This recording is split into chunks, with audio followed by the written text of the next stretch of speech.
Hello guys, দেখুন আমাদের ইট ভাটায় ইট পোড়ানো শেষ হয়ে গেলে কেমন করে চুলা উঠাতে হয় আপনারা দেখে নিন। এই চেম্বারটা ইট পোড়ানো শেষ হয়ে গেছে, এই কারণে আমার এই ছোট ভাই খালি গায়ে এই চুলাগুলো উঠাচ্ছে। ওর নাকি গরম লাগতেছে বেশি, এই কারণে খালি গায়ে চুলাগুলো উঠাচ্ছে। আপনারা দেখুন, দেখতে কিন্তু খুবই অসাধারণ লাগতেছে। দেখেন, এই চুলাগুলো উঠাতে আসলে খুবই কষ্ট হয়, তবুও ওর চুলা উঠানোর শখ প্রচুর।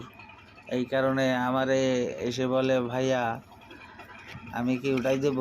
আমি বললাম, হ্যাঁ দাও, তোমার তো অনেক ভালো লাগে, তা তুমি চুলাগুলো উঠাও, আমি তোমার কাজটা করে দিই।